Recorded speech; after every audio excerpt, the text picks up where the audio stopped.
Welcome to On the Chain. This is Jeff here with co-host Chip. It is 8 a.m. Saturday morning somewhere. What's going on, everybody? This is great stuff happening here. A lot of great stuff to talk about. You know what we're going to talk about today? We're going to talk about cryptocurrency. Might Hmm. sprinkle in a little geopolitics into it. Might talk about XRP. Hmm. Might talk about Ripple.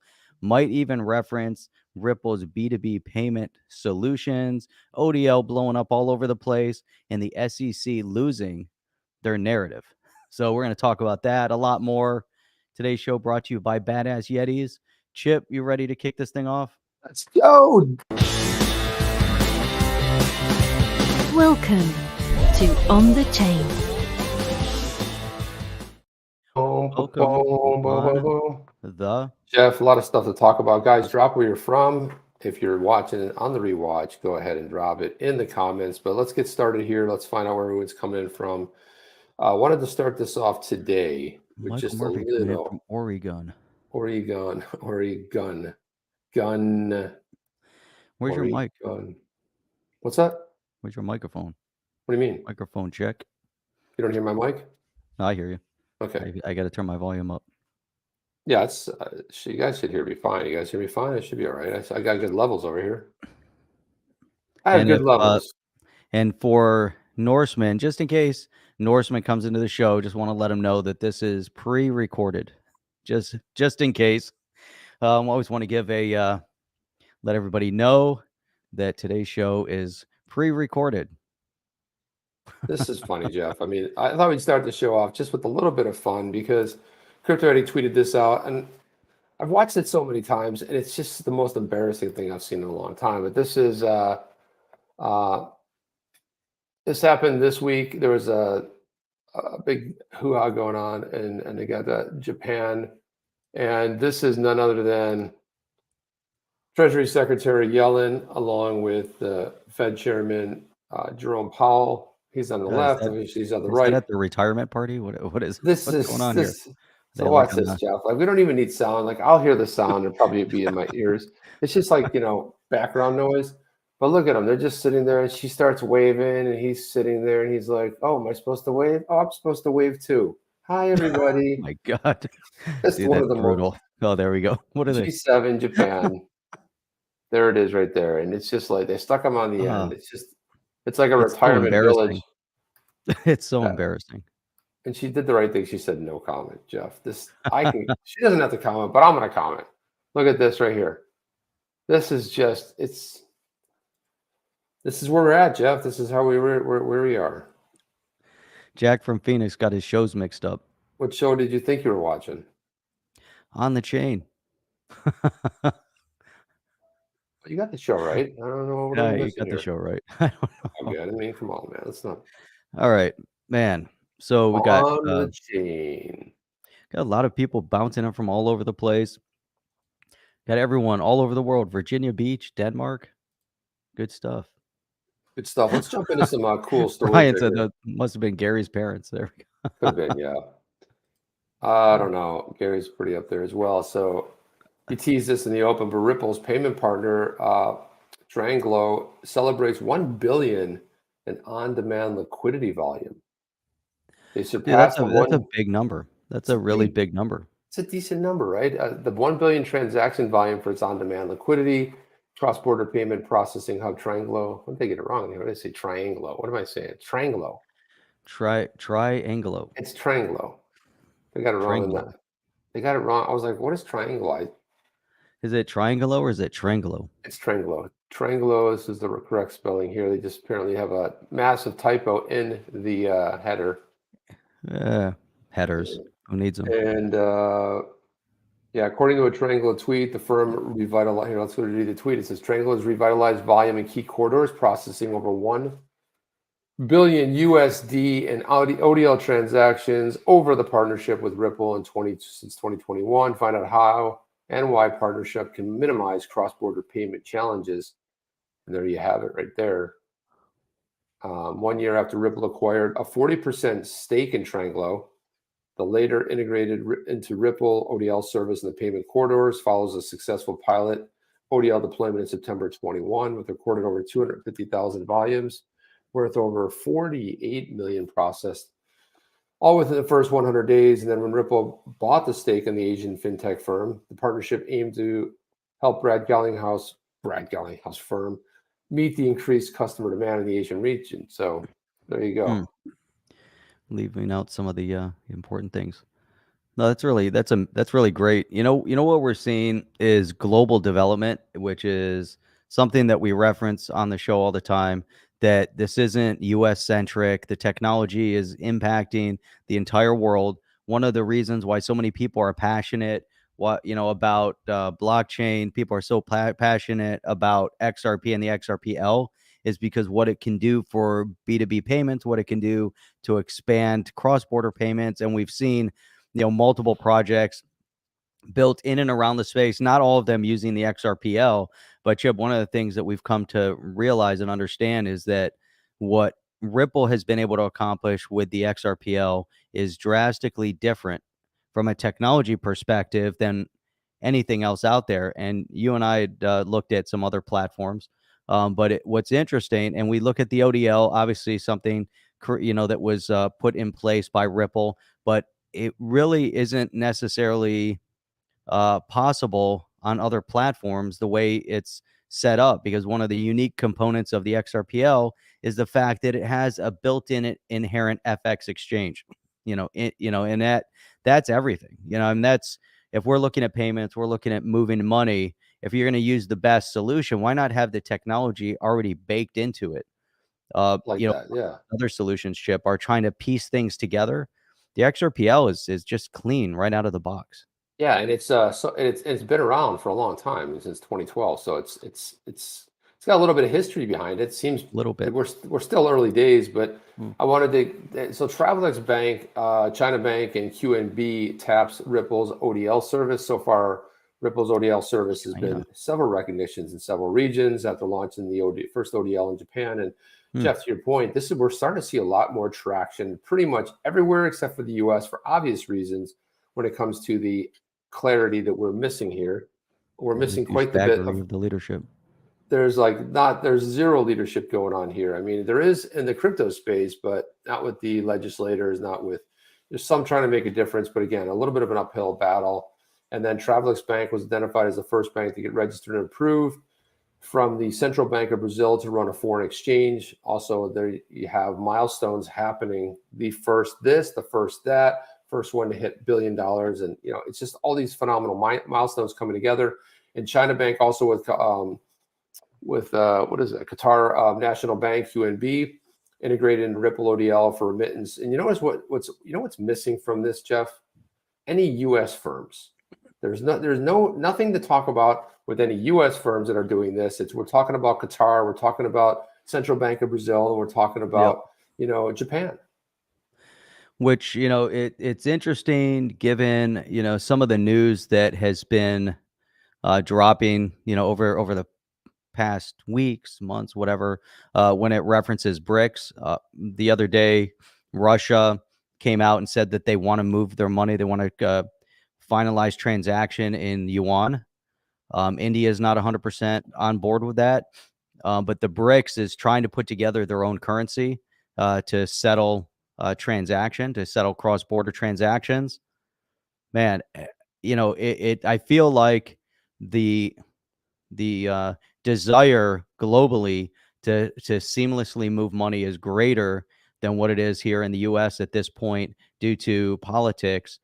I'm wondering, if the BRICS nations, as you start looking and you're bringing up some really key banks globally, if the BRICS nations are also then looking at, hey, you know what, if we're going to build and design our own currency to move and settle, you can't have it in the hands or control of any one individual country. It can't be, Brazil can't be heavily weighted, meaning they control this currency. It can't be India, can't be China, can't be Russia.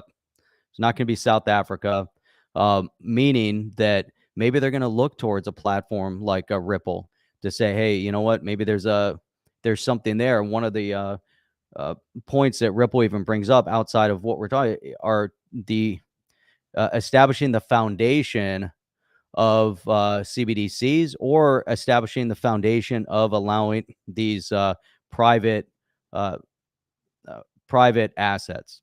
And so maybe there's a way that they're going to tap. I'm just throwing it out there. Maybe it's already out there somewhere. I just feel like things are moving rapidly in a specific direction. I also feel that the U.S. is losing so much traction on this. Chip, I look back, you had made a statement one time in terms of, you don't necessarily have to be first to market. Sometimes it's better to wait. I think you referenced something to do with Apple in terms of, an Apple. Yeah. Apple's right? been waited for some of the features. Yeah. Right. They wait and then they release features later on. And, maybe the first ones out of the gate make all the mistakes. But in this situation, it's not that we're, no longer first and we're coming in last, but we're giving up leadership. Right. Yeah. Big time. And I do feel like there's a ground swelling. I do feel like that the community is getting stronger, really. And how I sort of reference that is it was really apparent that Senator Warren has been really quiet. So all of a sudden, like she was building this anti-crypto army and she was pounding the drum. She was beating the drum. Did I just say that, Jeff? Yeah, she was. Yes. She was beating the drum. It's going on and on about how, and it's all of a sudden fallen very quiet. It doesn't even seem to be part of her platform. It's kind of been real mute because you're not with the people, you're against the people. And I think that's a lot of kind of what's going on, Jeff. I mean, kind of like this is what they're discovering is a lot of times politicians live in a little secret sort of a vacuum where their belief system, they believe this is how it works out there because they don't get out enough. They don't conduct enough town halls. They don't listen to people. They ignore incoming messages. This happens. It doesn't matter what country you live in. It's the same thing, right? They're in their little clique, their little world, their little fun thing, and they just kind of ignore everything else. But I wanted to let's get to that right there, Jeff. That's from Norseman coming in hot with that massive support. He says, thank you. He says, the only channel I really give an XRP F about. P hands like PS. crispy PS. What is it? PS. Oh, PS. Hans likes crispy noodles and cheese. Oh, did not know that. Did not know that, Hans. But thank you, Norseman. Appreciate that. That's fantastic. Crispy noodles. Crispy noodles Man, I've had, but it I don't know sounds if I've good ever though. had crispy noodles with cheese, though. Yeah. Crispy noodles with cheese. Good morning, Good brother, morning. says Mike. What's up, Mike? How are you? So Norseman had followed that up. He said, just accumulating QNT, IOTA, and XRP. This better go somewhere. Well, it's going to go somewhere. That's guaranteed. Yeah, that's a guarantee. Okay, Up, it's going to go somewhere. down, sideways. We're hoping it goes up, but I mean, that's what we're hoping. Let's get to this next one here. This one here is before you get there, so lower level was in Vegas, meeting with the community, and there was last week. There was a whole event that took place in Vegas, which is, and there was a lot of gathering. Brad Garlinghouse ended up showing up. John Deaton was there. Hogan came in via, remotely, and there was a lot going on over there. I saw a lot of pictures that came out. Yeah. It looked like people had a blast. That's amazing. To have that kind of a meetup, to be able to experience the community, I think is really strong. When we start seeing it all over and you're trying to figure this out. And Chip, even when we went to that NFT Miami, although they were, when we talked about that we're building our NFT project on the XRPL, and they were, a little bit stunned because they'd never heard of that before. But what I saw there was there's people building in this space. It's not something that you see through a computer screen. When you go to an event, you actually start realizing that they're real people behind all of these projects, and it's expanding at a rapid rate, attracting people from everywhere. And that's the exciting part. Yeah, super exciting, and it's great to get out and meet. I mean, I couldn't make it. I did talk to Brad Kimes, and Brad did ask, invited Jeff and I both to come out there. But unfortunately, I had some family things going on, so I couldn't make the trip. And Jeff also had some things going on, so that's why we didn't make the trip. People are like, "Why weren't you guys in Vegas?" Well, don't worry, guys, because I tell you what, Vegas is okay. Vegas is a fake city, but you want to know a real city? Called Miami. It'd be really cool. How about a winter festival in Miami? That's something that we're kind of bantering around. I mean, And also too, I'd like to see cross-chain. I'd like to see XRP, XDC. I'd like to see some other strong, digital assets there as well. So, I mean, I love the idea of an XRP meetup, but also like the idea of having a sort of a cross-chain event where we have, because we're like-minded people. And also, I think there's, a lot going on. King Solomon has been doing a great job with that, of having these spaces and bringing together like-minded individuals from different chains. You know what I mean? And I think that's really different projects. That's kind of where it's at. Game on Miami. Mike's all in. Mike will be there. Mike will be there to help as well. And there's a lot of people in Florida. But if you guys think this is a endorsement said mostly for XRP YouTubers, no, it's not. Believe me, there was that conference was dwarfed by YouTubers. There were mostly people from the community there, and I loved seeing the camaraderie. I love seeing all the images. It was really great to see. And it kind of everyone sees it and they're like, man, I really wish I would have gone. It would have been so much fun hanging out and seeing people and doing all that stuff. And yeah, it certainly is. I mean, Jeff and I have had just limited experience. We got to hang out with Dirk from CEO from Xspector down in Miami. We also met up with Blockchain Backer, XRPP, and some other folks in the community. And that was a small gathering, and that was just a blast. So I can't even imagine on a grander scale. Yeah, I want to be anonymous at those things, Jeff. I want to be like someone from the community comes in, has a name like lower level, and we don't know who lower level is or looks like. You know what I mean? It's like if I go to one of these things, you go to these things.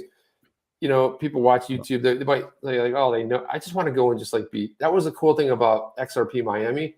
Nobody knew who we were. They didn't care. They didn't care. I mean, and that was like, to me, I like that even more. It's like going there and just being like a person. Like, hey, man, I'm just a fan.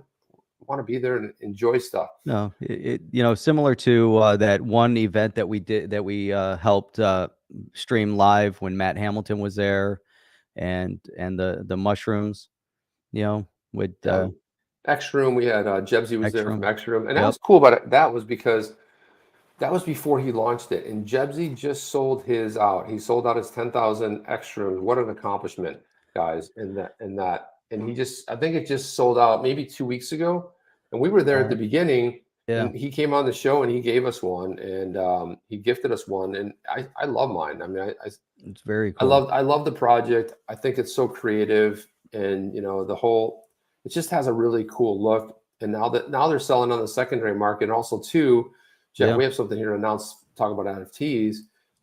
We hit a milestone as well. I think we're 43% minted now, so we're coming up on that 50%. We're almost halfway sold out. So thanks to you guys and getting those badass Yetis. Super appreciative. I'm still talking with Craig DeWitt about setting up over there on his platform over there on the Super Mojo, and having people allow you guys to buy it via like a credit card. Because a lot of people are like, dude, I would love to support it and everything else, but I'm not parting with my XRP. So that's some of the stuff we've heard. It's amazing, with when you get into, if you go to the xrp.cafe, search up the collections, you can find the badass Yetis. People are already gearing up, in the secondary market, so people are putting things up for sale. We see some activity in the secondary market. And there are some, exciting things that are going to be coming forward with badass Yetis.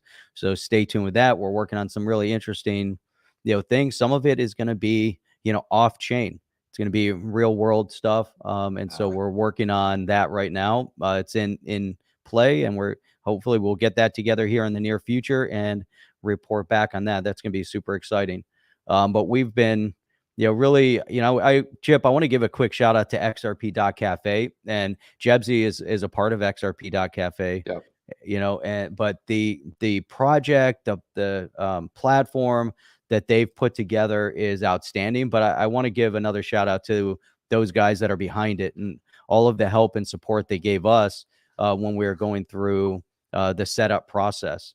And, just an amazing platform. So if you guys want to support, check out xrp.cafe. There's some other projects on there as well. You can check them all out. If you go down to the featured collections, you'll see badass Yetis right there in the featured collections. So that's an easy way to find the Badass Yetis, and you can go check out and see some of their other collections that are going on right now. So just a And quick they shout were out to them. also, yeah, they were also, Jeff, they were just recently in Austin, Texas for the Consensus event, and they were representing the XRPL. I mean, it was fantastic to see them there actually representing the XRPL. My dog's going crazy again. Man, this dog is crazy. Oh, he's knocking stuff over. Hang on. I got to get out of here for 1 second. Expector wants to know, does Badass Yetis have utility? So that's right now, the Badass Yetis has been a great, AI assisted art project that we launched up there. We have built an entire roadmap and wrote some other, interesting utility uh, purposes for the NFT due to regulatory issue in the U.S. We're not able to pull that all together. However, given all of that, we have been, strategizing on the utilities, things that we can actually do here in the US without any issue, without having to go and register over in the Bahamas and find that newly freed up in the past few months office space. But no, we want to do things that are, according to, the current regulation in the US. But like I said, we do have something very interesting that we're working on right now. At a meeting about it yesterday. Hopefully, in the near future, we'll be able to roll that out. And that's going to be like step one. One of the things that we had purposed right from the beginning is that the Badass Yetis is a brand, and we're developing the brand. So it's some real world, branding ideas, and so that's coming together. We even, mapped out an entire Badass Yeti game.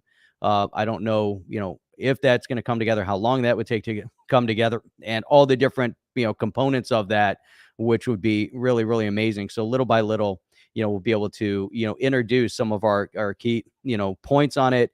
We will be also releasing kind of a overall objective roadmap of where we're going in the near future with it. And so that's going to be really exciting. But so far we've just been, super thrilled about the reaction, from the community, and what we've seen within the community, and meeting, new people within the community as well. So just a ton of things going on there. But let us, Chip, what's next on the agenda here? So we've got Chat GPT. Well, I would say this, like, so I just want to weigh in a little bit on that too. Is like, we don't make, the thing is too, is that we can't make any promises either, right? So when you're dealing with on the chain, which is a channel that talks largely about utility when it comes to digital assets, that's why we're working hard to make something happen. But again, we're going to have to do it on terms that work. I saw this right here. Prison is like a cross-chain event.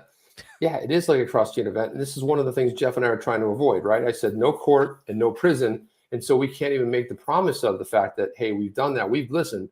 We put a lot of effort and time in making stuff. And we want it to be fun too, right? We're building a community, and we're bringing people in who are NFT fans who have never seen, on the chain, but they're coming in to the Discord, and we're having conversations, and you can learn the Bay language. That's the Badass Yeti, Bay for short. You can learn the language. And the idea is we're building a community, but ultimately we're building a brand. And the brand of the Badass Yeti is not a one-off project. It's not a rug pull. It's a brand that we set forth to build. And that's kind of what we're up to. It's a little bit frustrating, but I feel like that we will be able to continually add utility as time goes on, as let's hope something happens with Judge Torres and a summary judgment. But as there becomes more clarity in the marketplace, we'll be able to offer and bring in a lot of things. But at the moment right now, they're just a couple of ideas. So yeah, we're making. And for the t-shirt idea, yes, we do have, we are working on that. We're designing some things, coming up with some ideas. We've, thrown out all sorts of different potential ideas. There's a project out there that we've been looking at that was actually, they put together a licensing solution, so that if you own an NFT, you can license the NFT to be put on a t-shirt. So we're looking and exploring if that's a reality, if that's something that could work. So there's a lot of amazing ideas out there. So instead of just launching, here's our merch store, go and buy some Badass Yetis, we want to have it connected back into the community as well. So we've drafted out. We have some really amazing graphics that we already put together to go on shirts, to go on some of the merch. But as we look and explore the idea and say, hey, how can it interconnect? How does it facilitate utilizing blockchain tech? So we want real world and blockchain tech. And so one of the real world ideas, man, that it's going to be pretty amazing. And we'll be able to hint more on that once we get some samples of what we're talking about. And Jeff's dropping clues. The people will be in there, and they'll be in the chat. I love Jeff's dropping the clues, leaving some little breadcrumbs along the way. Because we have a savvy group, Jeff. They're quick, and they're like, they'll be all over it. They'll be like, is it this? Is it that? But I will say this: it's something that Jeff and I both again, a lot of it started from the show. It started from on the chain. That's where the initial conversation with the badass Yeti started with Yeti coin. We needed a very elusive coin to maybe evade any sort of movement or detection. And what would be the baddest thing you could do with that? That would be the Yeti, right? Because it's elusive. So it lives up in the Himalayan mountains. Some people have seen it. Not everybody has. So this is how it came out of a conversation, an inside joke, and that's the best part of it. And then as we continue to build the brand and that licensing that Jeff's talking about, we have ideas about where we want to go. There are no promises because, again, he's listening. We don't promise anything. You just get the way it is right now. But we do believe we will be able to add utility, and it will be real world, and it will keep us out of those two places I talked about, which is court and prison. So that's what we're going to talk about there. So anyway, I want to throw this up here. Actually, this one first. Let's go to this one. So Jimmy Filan dropped this. Yep. Right here. This dropped yesterday.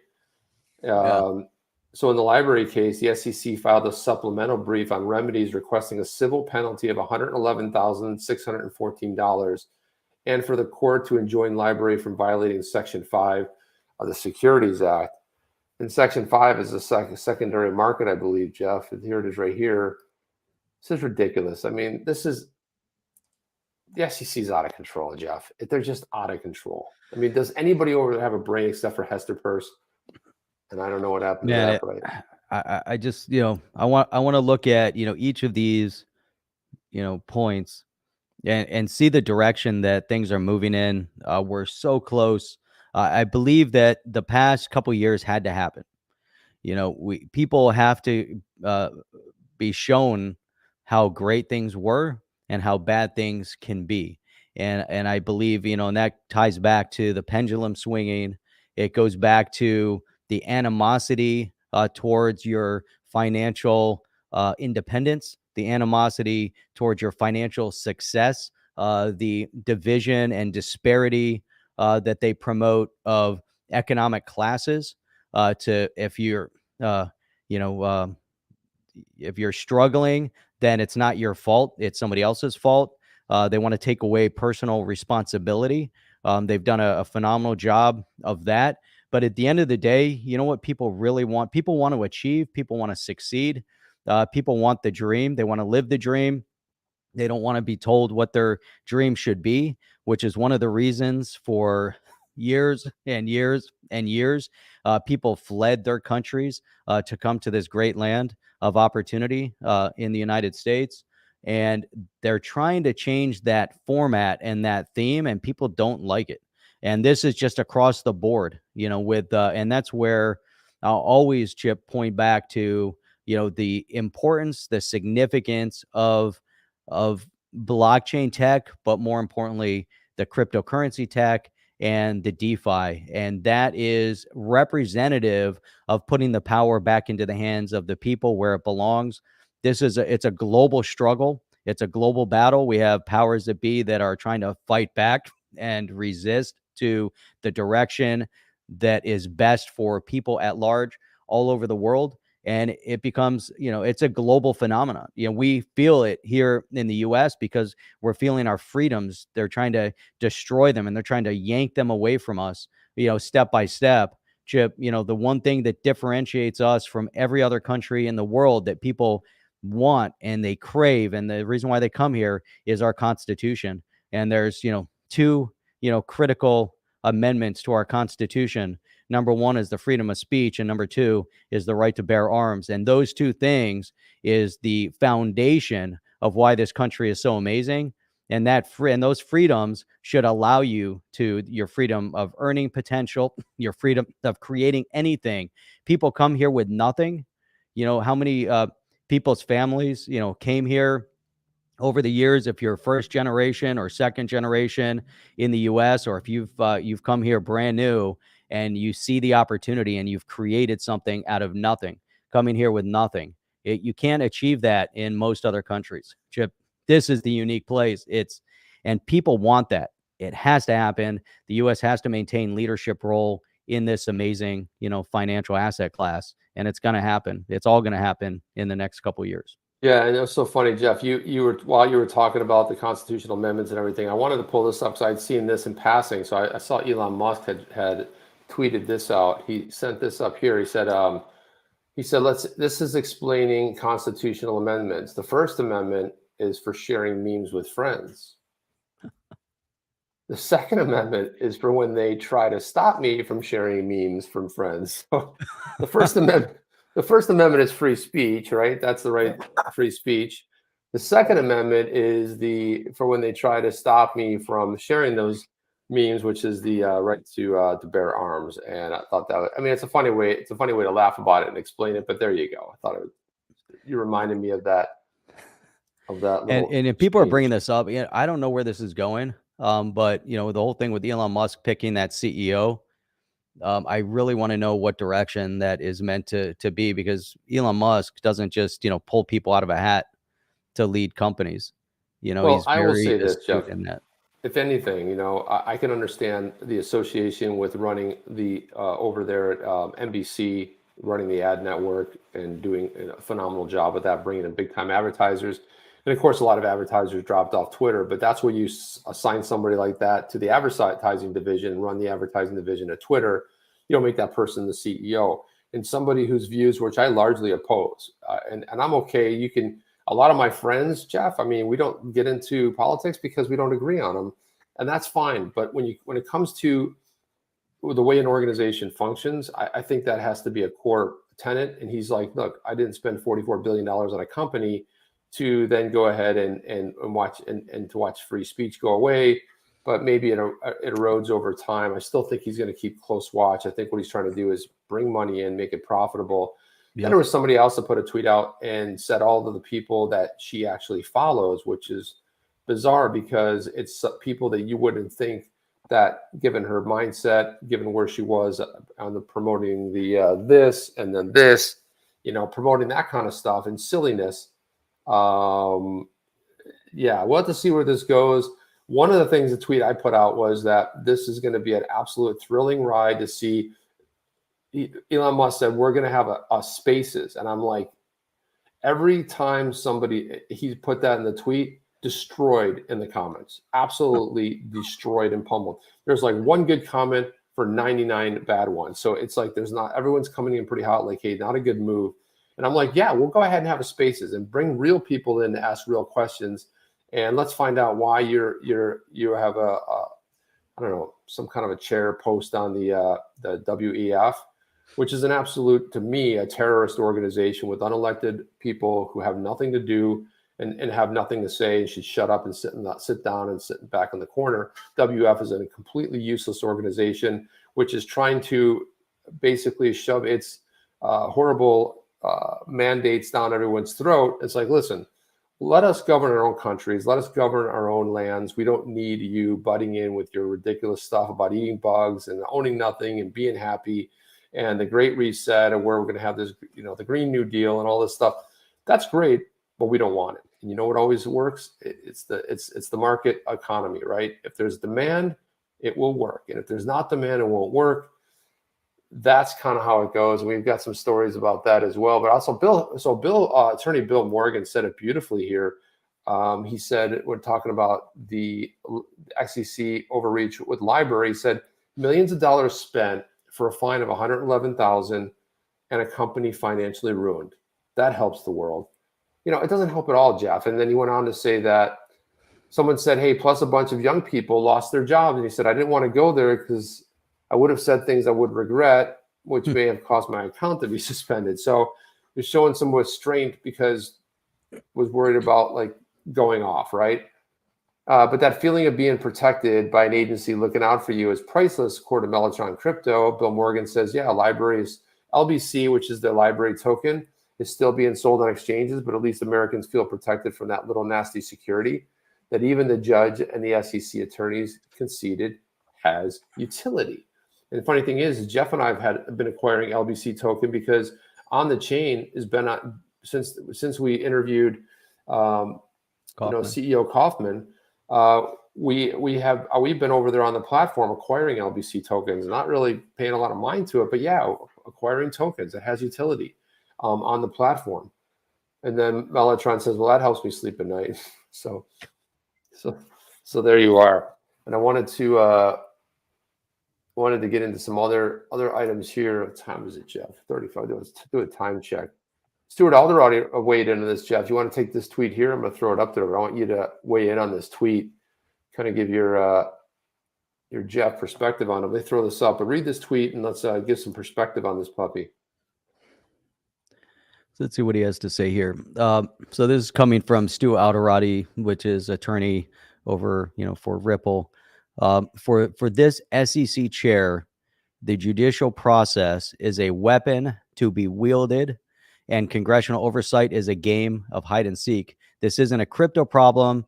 This is a we the people problem. Man, I think that's solid. It's really interesting to see how the attorney for Ripple, comes out and it really stands up from a constitutionalist perspective. I know that overall the company Ripple seems to embrace very left-leaning ideology, which is in contrast to the objective of the company, and what they're doing is seeking freedom of money and adhering to the constitutional principle, but creating a free space for all people around the world, and taking out a lot of the fat and the control mechanism. This is probably the biggest statement. This is what we were just talking about before. This is it's so critical. It's so critical to reference the we the people problem, because our rights are being intruded upon by unelected bureaucrats with an agenda, and so if you want to elect people, our elections have also been corrupted. And so what does that mean for we the people? Well, it's not just about crypto. Crypto is symbolic at this point about the rights that are being, stolen from us, or at least infringed on. Let's put it that way. So for too long, and for those that are outside the US, for too long, administrations have done things that end up at the Supreme Court level to say that they're unconstitutional. So this current administration and previous administrations have put things into place that are contrary to the Constitution that then have to be removed. So they'll say, you have to do this, this, and this. And then, people have to adhere to it. And then it gets to the Supreme Court and they're saying, well, actually, that's wrong. And they remove it. But it could take years for that to happen. That's an infringement of your rights. And so fortunately, we have a Supreme Court at this point that is seeing things the right way. We've seen some really interesting outcomes at the Supreme Court level. One of them was against the EPA for overreach. The other had to do with something that's been around for decades, and they finally, sought to remove it from a federal level because it's not a federally mandated issue. It's a state issue. That's why you have a separation of states and the federal government. And the states have their own individual rights, and they have their own constitutions. And there's certain things that happen, per state. And so, the U.S. is very interesting, if you get into from a political perspective and really understand what it all represents, what it means. We're not a parliamentary system like, up in Canada. They elect the party, and then the party head ends up, whether he's popular or not popular, ends up being the prime minister. Hence the problems you have up in Canada and other parts of the world. And referencing Canada, the infringement in Canada, Binance just pulled out of Canada. Why? Because of burdensome regulation that is punitive against its people and, against those exchanges that are trying to operate for cryptocurrency up in Canada. And so when Alderati talks about, an infringement and stepping on we the people, that's what it's symbolic of. They're fighting for everything. Yeah. And Chip, what's your feedback on that? Well, Jeff, I think while you were talking there, I wanted to actually pull this up because I wanted people may not be aware of the preamble of the United States Constitution, and we always hear us talk about it here, we the people, and that refers, when we're talking about we the people, we're referencing all of us, community, our voices. And it starts off this is like, historic, but it starts off, we the people of the United States, in order to form a more perfect union, establish justice, ensure domestic tranquility, provide for the common defense, promote the general welfare, and secure the blessings of liberty to ourselves and our posterity, do ordain and establish this Constitution for the United States of America. And it is really a well-written opening to what comes, once we get into the articles, Article 1 and legislative and all that explains exactly how the government part of it works. But right there is the key words here is that, it's supposed to provide for the common defense, promote the general welfare, secure the blessings of liberty. And this blessings of liberty is inherent to human beings living on this planet, that we all have that liberty inside of us. We don't have to ask permission to be free. We shouldn't have to ask permission to speak. We don't have to ask, and we can obviously defend against tyranny, which is what the Second Amendment is. And it's so funny, every time the government somewhere, at least, in the US, every time we're going to do this, we're going to take away, what happens? The gun sales go through the roof. They go through the roof every time. So if you really want to sell a lot of guns, start talking about taking the guns away from people. Then all of a sudden, boom, that drives gun sales like through the absolute roof. That's kind of my 2 cents on that. I think, what was I going to say? Yeah, Stu Alderati nailed it, man, with that we the people. Beautiful. He nailed it. And, one thing that we know for certain is that your voice is strong. For too many years, they've lent this idea that your voice doesn't matter and your vote doesn't matter because there's going to be a certain outcome regardless, which allowed them to corrupt the system, which allowed them to force these fake mail-in ballots down people's throats. Take a stand. This is probably the most significant thing. If you truly are passionate about your freedoms, truly passionate about cryptocurrency, truly passionate about blockchain tech, you have to be outspoken. You have to go to your congressional representatives. You have to go to your state chair as well. You have to go to the state level. One of the things that I'm seeing a complete infringement on our voting rights, it's happening right here in the state of Florida, where even the leadership of the Republican Party here in Florida has embraced the notion of mail-in ballots. And the reason why they have embraced the notion of the mail-in ballots is because the opposing party embraced the notion of mail-in ballots. And now we're not talking about absentee ballots. For those that are outside the United States, again, typically we used to have one vote, one day. That's it. You voted, you were done. Then they allowed early voting, and it would be a week before they would allow voting. Then it was 2 weeks before. Then it was 3 weeks before. Now it's voting month. And so they have pre-voting, early voting locations. They're trying to make it possible for everyone to get out and vote. Get it? We want more people engaged in the voting process. Then they had what was called an absentee ballot. And the absentee ballot, you would have to go to the courthouse, prove who you were, show them your ID, sign an affidavit, and then you would be able to get your absentee ballot, which would be mailed to you in advance, and you could vote. If you travel, if you're overseas, whatever, you could still vote. Then they corrupted a couple years ago with all the issues at play, and you saw it play out in California and other places. They came up with this notion of the mail-in ballot, meaning they would just mail the ballot to every household. Anywhere where there's an active voter, they mailed the ballot, and that corrupted the system. Why? Because you have no idea who's voting. There was no control over the voting mechanism. And right here in Florida, they've implemented certain things to help mitigate that, where you have to re-register every 2 years for the mail-in ballot, but the mail-in ballot will absolutely corrupt the system. One person, one vote, put it on the blockchain. I was at a meeting of presidents representing the party in Florida about a week ago. I saw that and I told them, I said, this is the hill that I'm going to die on right here. This is my stance. I'm not going to allow you to corrupt our election system. You want to continue to try to support a corrupted election. It's not going to happen. Most people don't want that to happen. People want one vote. Blockchain is the only way. One person, one vote.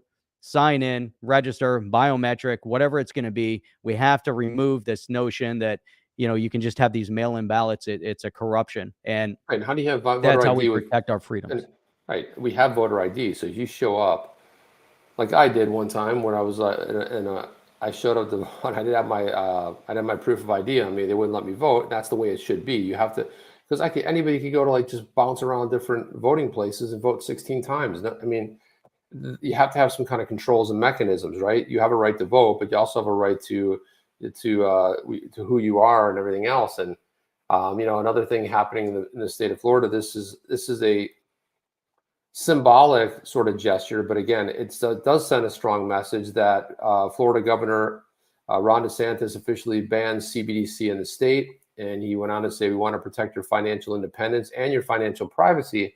It's symbolic in nature, and the reason I say it's symbolic in nature because this gets trumped by the state. If the national law is passed, it doesn't matter. It overrides anything. But again, it's the whole idea of a symbolic gesture where if enough states pass it, and you see at least half of the states pass it, sends a pretty strong message that we don't want it. So on the hill, on basically, so I saw this one, and then saw this tweet here. Let me pull the right one up here. That's why I saw our here it is right here. So Arturo Portilla, who's also a phenomenal member of the community, said Texas. He was commenting on a tweet from Watcher.guru. It said Texas introduces a bill to ban central bank digital currency CBDCs in the state, and he said Texas knows, but I hit him up with this. Well, Florida knew first, so there you go. So we actually passed it. So the difference is we actually signed it, but right on the heels of that is Texas introducing the bill and watch Texas pass it. So what becomes symbolic actually has a little bit of force along the way, just because it's going to get some traction. I wanted to put this, there was a good comment I wanted to throw up here, Jeff, that I thought we should workshop here. And this is coming to us from Nardis Ellis. Says, guys, why is the USA so important to XRP? And if it's growing outside the US and the dollar is losing face, you want to comment on that? Man, so that's really interesting. I think Hans, kind of nailed, a big component of it.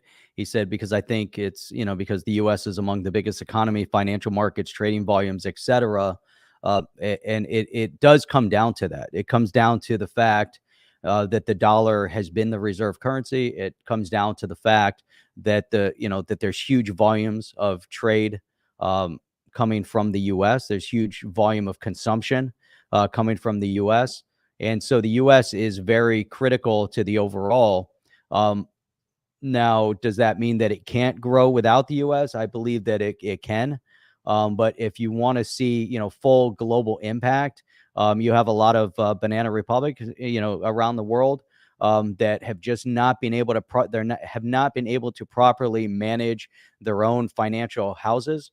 We're seeing that, and it's corrupt. It's a corrupted system. Not to say that we don't have that here in the U.S. However, that be it as it may, the U.S. has still been a phenomenal global leader economically. We see what's happening in many different countries. We've seen countries that just have not been able to stabilize their own economies, like in El Salvador, embracing Bitcoin as a currency, as a recognized currency.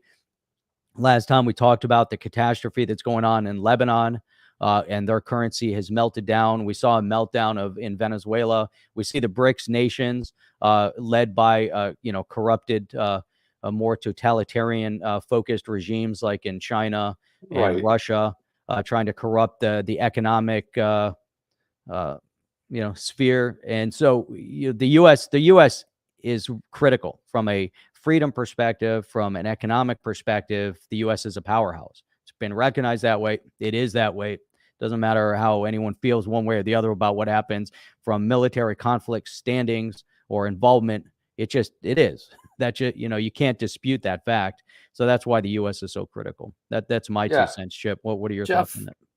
well, I agree with everything you said there, and I will say this is that if you think for a minute the BRICS is a big threat, I don't see it as a threat at all. The reason is for what Jeff stated. Look at some of the countries that are involved in that. You got China involved in that, and they want to have one sort of currency, right? That's going to become the new reserve. Well, good luck with that, because let's see how that actually works, and let's see. In theory, it sounds great. But see, everyone's going to be fighting for their currency or their solution to be the dominant one. You're just going to have a mess. And you know who's going to fight the hardest? China. You know who's going to win over in that argument? China. And you want to go ahead and put your faith in a country that censors, that has zero freedoms, that doesn't let the people who are the elite, the rich, the people that make the most money, they're super rich in China. They can't go anywhere. They can't leave the country. They can't move their money. They have a lot of money sitting there. They can't do anything with it. So all the freedoms are erased. And the way I look at it, I've said this, might be unpopular, but the only real thing holding together the entire world is the U.S. Second Amendment. Without that, we'd have massive tyranny. Look what we have in this country. It's only temporary, but it's waking up a lot of people. In the last 3 years, have woken up a lot of people. And when you think about what's happening on a global basis, and people are tired. They're fed up. They're tired. They want to live their lives. They want to be with their families. They want to do what's right. They don't want the intrusion of government with a few elites that are supposed to represent them. And when they go off to the Capitol, and they don't represent them. They represent themselves, their special interests, their own bank accounts. That's not the way it was intended. And people are pissed. They're waking up. And so I have a buddy. We go back and forth on this all the time. He's like, you know what? I'm really getting upset the way the U.S. is going, the way where it is. It all comes down to morals. When you start losing that moral, I mean, you got to look at what happened with the Roman Empire as well, right? It falls. When you lose that moral and that character and that fiber of what made you great, and you start allowing that to creep in and allowing this false narrative to creep in, and you don't take a stand, then you fall with it. But that Second Amendment, which is the right to bear arms to protect against tyranny. Good luck trying to go after. Why do you think they're always trying to take the guns on the blue team? Why do you think everything they put forth in legislative? Why do you think 15 to 20 of it has all been undone by the Supreme Court? Because it's unconstitutional. So when they talk about dictators and they talk about dictatorships, look at the actions, not what they're saying, but the actions of what they're actually doing. And I think this is where a lot of the corruption happens. So if the U.S. falls, it all falls. And that goes right into what you said, Jeff. If the U.S. falls tomorrow, right, and our Constitution's gone, and they go ahead and do that, why do you think they want to get us into conflicts? The reason you want to get into a conflict is oh gosh, we will lose. And what happens? Well, there goes the Constitution. Global dominance, WEF, you're eating bugs, you're submissive. You go back to the same with the kings and queens and the serfs. You become a serf, living your serfdom, being a slave. And then maybe you get a little bit higher slave wage, and now you feel a little bit better than the other slaves. This is where we're at, but it's modern day slavery. That's where we're all at. And the central banks, in my opinion, are the downfall to it all. Why? Because it's a system built upon debt. It's not a true central bank is not sovereign. And in order for the U.S. to truly get around, I feel like in 2024, 2025, we will see an audit of the Federal Reserve. We will see the Federal Reserve fall. It's not a good system. It's the reason we got rid of the last two Federal Reserves. Andrew Jackson was the last one who got rid of the bank charter after 20 years, because it's not good for we, the people. And every central bank and every CBDC is absolute poison. It's poisoning your city, your town, your country. And to borrow 1 unit of value, then you have to borrow 2 units of value to pay back the debt on that. And what we have in the US right now with this big battle going on about raising the debt ceiling, where does it end? Where does it end when you raise the debt ceiling? We put a measure in there. So what? We're going to raise it $1.3 trillion, $3 trillion, $7 trillion. It's a farce. And when you have your own budget in your household, there's only so much you can spend on a monthly basis. You don't say, you know what? Let's go ahead and pass a family amendment that we're going to raise our debt ceiling. So you get 3 more credit cards, and you get 3 more credit cards. Well, at some time, that comes due, and then what happens? It collapses. That's where we're in. And circling it all back to the original question is, everything we see is temporary in this country. The leadership is corrupt.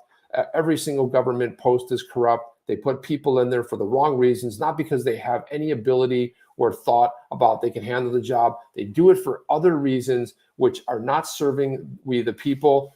But guess what? We the people win. We see how this ends. Freedom always wins out. The truth always finds a way. Just takes a little bit longer. Sorry, Jeff, had to go on a rant there.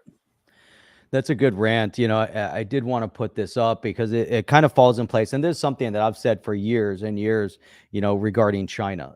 China, we look at it, it's this mega, the population there is just massive. Now, one of the issues in China, and if you look a couple of years ago, if you were paying attention to goods coming out of China and where they were in relation to the U.S. economies and even, within the EU and just some of the major power players, China was fighting to establish their foothold as they're a major player mainly because almost all goods are made in China. That's it. In terms of their production and their indigenous export, it's very, very limited. There's a handful of products that are exported around the world with quality. Most of the world was looking at products coming out of China, and they've burned every single bridge around the world with their indigenous product because they're garbage, they're reverse engineered, and they've stolen rights. And what's that? And they've stolen intellectual property. Intellectual property rights. There's a lot stolen, and so they've burned bridges. Now, that was a couple years ago. Now, in order for them to move from there to where they're at today, trying to be a power broker because they had the Belt and Road Initiative, which also was not successful. They were playing the long game. Now, their long game is coming to a quick end. And there's a couple of reasons why China had to expedite their position economically. And so they threw a Hail Mary. There was no idea of whether or not it would be successful. It was. China did get an upper hand now economically because now they're a power broker sitting there with Russia, which also Russia was a nothing a couple years ago. And the current administration and a previous administration emboldened them where they had been decimated economically. And it's mainly Russia's primary export was oil. Enough said.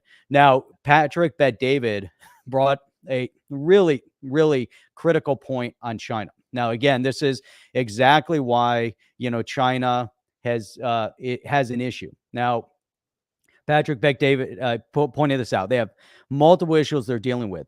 It has the fastest aging society in human history. Now, this is critical, right? Remember, they had the one child per couple. Yeah. Now, if we look at this, here we have the highest 65 plus population with 166 million. India has a bigger total population, but only 85 million. So you have a huge number of people that are over the age of 65, no longer in an employable position. And then you have a couple, they have one child, and they have to take care of the three of them plus their parents. And so you have another, 4 people that they're taking care of.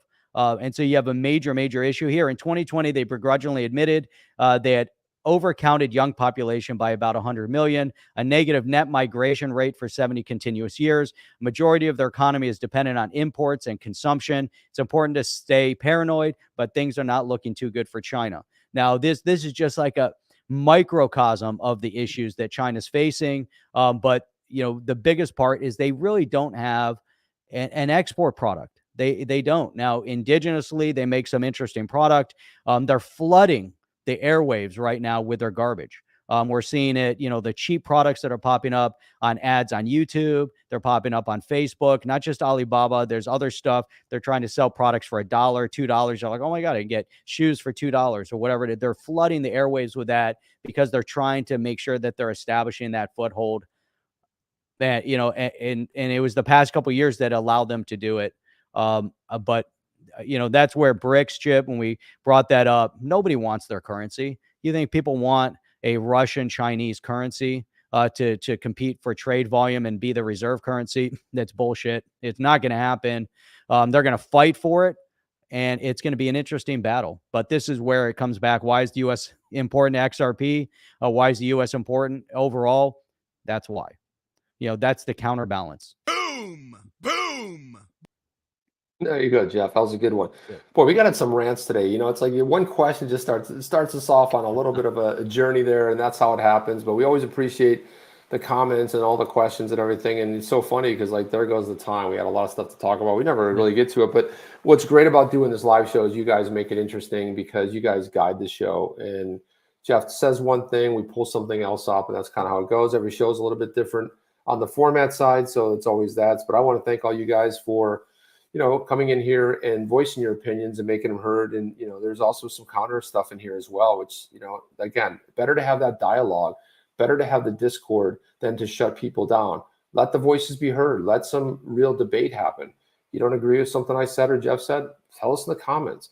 Listen, it's all about that freedom to speak your reality and say what's important to you. And we can do it congenially. We can also do it with a little bit of love as well. So.